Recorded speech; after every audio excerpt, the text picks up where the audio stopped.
and welcome to Unfiltered, the Liberal Take, the brand new ALDE Party podcast where liberals are going to take on some of today's hottest issues.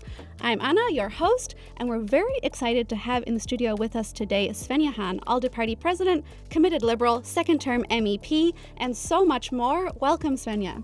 Hi, Anna. Thank you so much for having me. And hi, guys. Thank you guys for joining us. So, we have so much to discuss today, and I think there's no better person to have with us for our very first episode to talk about, is the European economy dead? And will Trump's tariffs make it even worse? But before that, we want to get to know a little bit more about you. So, Svenja, tell us, who are you outside of politics? Well, I guess that's a very hard question to ask a politician because, once you turn your hobby into your job, you live, you breathe politics. But when I'm not working on politics, my holy grail is doing yoga to unwind after a plenary week. When I get home Thursday night, I go to the yoga class or doing a bike tour on the weekend. And I love cooking. I don't know about you, Anna, but I love Instagram recipes. I have a folder with hundreds of recipes saved that I have never tried. So that is really my bucket list, this Instagram save list to do a bit more home cooking. Me too. In fact, I'm a social media manager, and I barely know how to access my saved recipes folder. It's also not very convenient. Instagram should do that much easier. Yes. Feedback to Zuck. Here you go. Saved folder. Much easier to access. So, I think it's time to get into the tough questions. Okay, I'm ready. Everyone's talking about Europe's economic decline. There's huge talk about competitiveness, strategic autonomy, how possibly all of the regulation from the European Union is scaring away investment and big companies. And now with Trump pushing for tariffs, some say we could be facing real economic setbacks. So what's your take? Is the European economy dead, or should we still have hope? Well, I mean, if you open, the news, if you listen to the radio, if you have a printed media as well, you could really get the feeling that Europe's economy is on its deathbed. You hear factories closing, jobs being lost, the economic pressure from the US coming, and it really, really feels tense. And we see many European countries, also like Germany, we're heading into a recession. And that is really, really terrible news. So I understand that a lot of people are really worried right now. But, we're also not dead yet. And I'm a liberal, so I'm an optimist by nature, but I'm also a hard worker. And it will take a lot of effort to correct mistakes of the past. But we can do that. It will require a lot of hard work. I think now we need to start a call to the world. If Trump is challenging the order, the rules-based order that we do trade with, we should make an open call to the rest of the world. You believe in free trade, you believe in rules-based trade, we're your guys. We are your partner. Come and do a trade agreement with us. That is what we should do now. And we need to cut red tape. We need to make it easier for our own businesses to compete, to thrive, and we need to unlock the potential of our single market. So making a call to the world for more trade agreements, unlocking the potential of the single market, and really cutting red tape and having more simplification, that will be the goal to boost European economy again. Okay, but let's roll back a little bit. Who do you think's to blame for the current situation? Politicians, companies, outdated policies? I think we have too much overregulation in Europe, with many of the regulation that had, a good intention, a good aims, but it has been done way too complicated. So I think we need to make it easier, and we have taken it for granted that we just had a good running economy. And what we need to do now is to protect the achievements that we had, but to ensure that we have a more economic competition. And we have not been so good overall. Some member states better than others to grow and adapt to new challenges. Many member states are far more advanced when it comes to digitalization than others. My country, Germany, is very largely behind if I compare it with other countries like Estonia. So we need to transfer the economies that we have, and we need to be way more open for innovation. I negotiated the AI Act, and I've seen a mindset in Europe which is, oh, there's a new technology, let's regulate it. Our mindset should be, there's a new technology, let's innovate. And is there any rollback of provisions in the AI Act on the table now in new simplification measures? Well, we hear the talk of the town is the so-called omnibus, which is a very large word, but it means about simplification, making the laws that we have easier. It's a bit absurd that we spent a large part of this mandate in the European Parliament correcting the mistakes from the last term, but so it may be. We need to make all the rules easier, particularly when it comes to digital. We need to have a regulation that works, that gives a trustful environment, but most importantly, we need an environment that allows innovation to thrive. And for that, we also need to cut back red tape. Absolutely, yeah, that cutting red tape and digitalization is so important. I think once I saw, I don't know what it was on LinkedIn a few years ago maybe, a photo of all the paperwork required to start a wind farm or build a windmill in Germany. What it was like a whole desk full of paper, just overflowing, pages and pages, binders and binders full of paper. And you know, we need something that's so critical to the future, like clean energy, being bogged down in this sort of regulation. Just doesn't make any sense to me at all. I fully agree. We need to make it so much easier for people to bring their ideas on the market, because we have brilliant, innovative mindsets, but it's still so much easier to develop your idea here, but to bring it to the market in other countries like the US. Nice. So we need to be better from getting from our brains to the shelves. And, regarding like top companies or tech companies fleeing Europe, what about ones that even have failed in Europe? We look like a company like, again, Northvolt, talking about clean energy, which was in the north of Sweden. And again, those critical materials, critical raw materials are really top of discussion now. We see a hyped up company like Northvolt failing. They literally have finally finished their bankruptcy proceedings in the last couple of weeks. I mean, that's just shocking to see. And we need to think really what can be done. That's what I take away from this. Absolutely. No, absolutely. I think we need to have a mindset where it's okay to explore and to fail. That this might have not been the best concept. I don't know all the individual mistakes this one company did, but we need a mindset where failure is nothing that is fatal, but that it's, a trial and error mindset. And I think other countries like the US have a better entrepreneurial spirit than most of the European countries do have. But we also need to ensure, I'm a politician, I studied history. I work a lot at digital legislation. I'm in a lot of contact with digital experts and entrepreneurs, but I would not say I would be the perfect judge to say this technology is the next big thing or this company is the best. I think we need to create an environment where forces of the market can develop themselves and become successful. So we should not have too much interference of the state on innovation.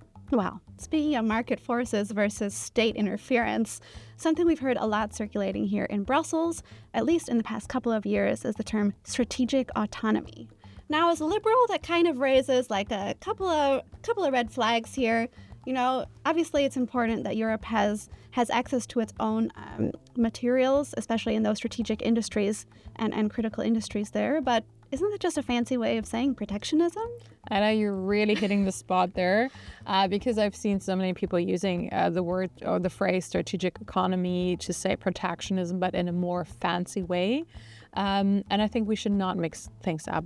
We should not fall into a protectionist world, particularly now that we see that the US is going away more protection costs. Suddenly everyone is a free trader, even, social democrats or leftists or Greens that were always against free trade and demonstrated against the TTIP agreement, the trade agreement with the US. Right. Suddenly they're advocating for free trade. So we should not fall into this trap of protectionism. This is not what's going to make us stronger. But we also need to ensure that we are able to stand on our own feet and that we have broader shoulders. So I think we need more cooperation with more partners now and need to look into where are maybe dependencies, where do we maybe need a more diversified supply chain, and what are the things that we need to be able to do together in Europe. And that doesn't necessarily need to be, every specific European country on their own, but together as the European Union. Right. So I think speaking of trade, I think there's one other thing that, we need to discuss here today, which is the tariff situation. Obviously, Absolutely. we all have been following the news. We know that the President of the United States has declared, so far as we know, 20% tariffs on European Union goods. Currently, at the time of recording, under a 90-day pause. But as we know, the administration is incredibly volatile, so we need to be prepared for any eventuality. How should Europe respond?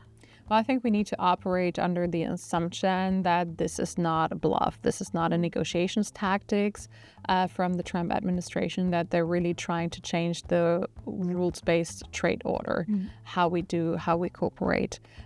So if we operate under that assumptions, we can be taken less by surprise, because they're changing their opinion almost every day. Now we're hearing from Mr. Trump that it's very likely that there's going to be a deal with Europe, but then they're also mixing everything up. Like also they bring in VAT as a trade barrier, and they think competition policy is a trade barrier.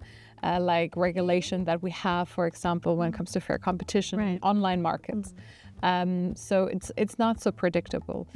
So I think we need to be open to coming to pragmatic trade solutions with the US, but we can only have a deal, or we will only achieve a deal when we come from a position of strength, and that means that we're ready to enact the countermeasures like counter tariffs, for example, to also increase the pressure, because right now the impact on the US is much stronger, and the countermeasures we have need to address the US stronger than they do us.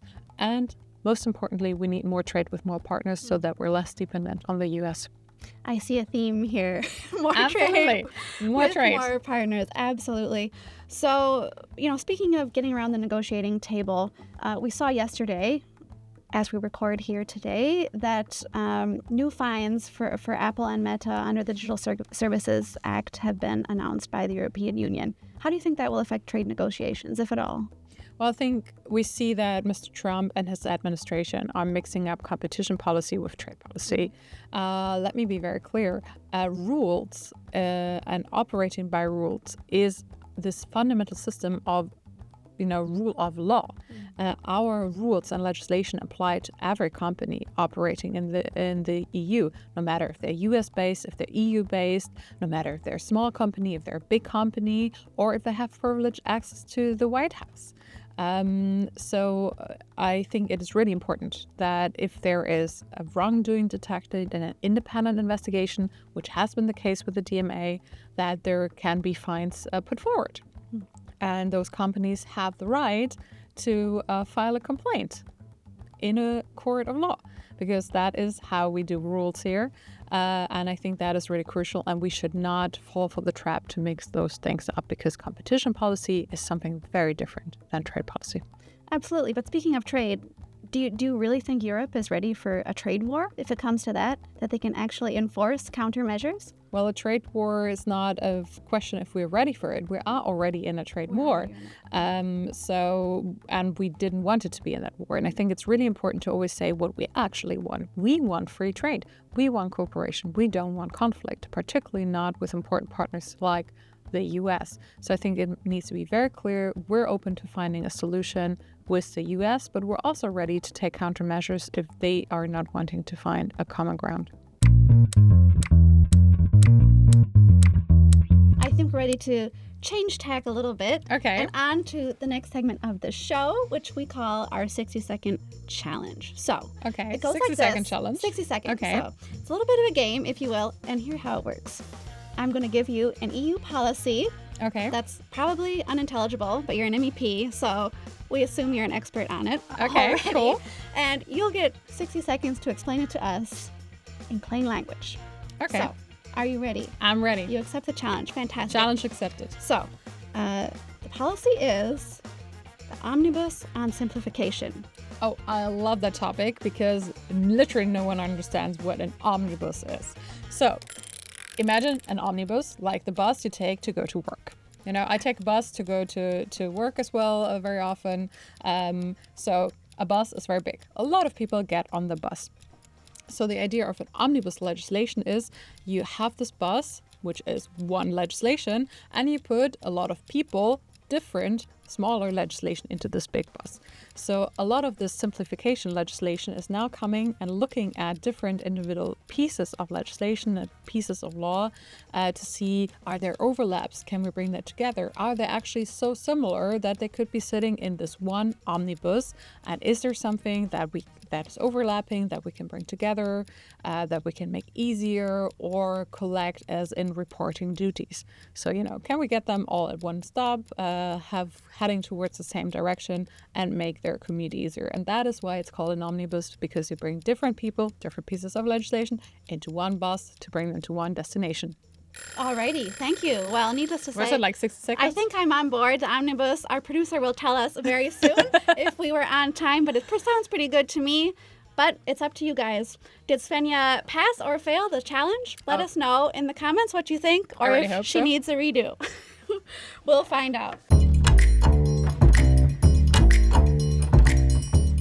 We're wrapping up with something a little bit more fun. It's called Hero or Zero, and it goes like this. I'm going to show you pictures of two people who are really making the headlines this week, and you're going to decide which one's the hero and which one's the zero. Okay. Are you ready? I'm ready. First up, as you might have guessed, is the President of the United States, convicted felon, Donald J. Trump. I couldn't help but choose the classic mugshot from 2023, Fulton County Prison, for this moment, the premiere episode. Alrighty. Okay. And the second individual is none other than the Prime Minister of Hungary, Viktor Orban. Hero or zero? Okay, that is very difficult. I would go with Viktor Orban definitely being the zero, banning the Pride Parade in Budapest, very much against all fundamental European values.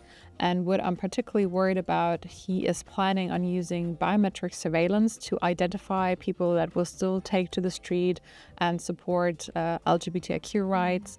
And that is something that I fought very much against on European legislation. I negotiated the AI Act and tried to achieve a full ban on biometric surveillance of citizens.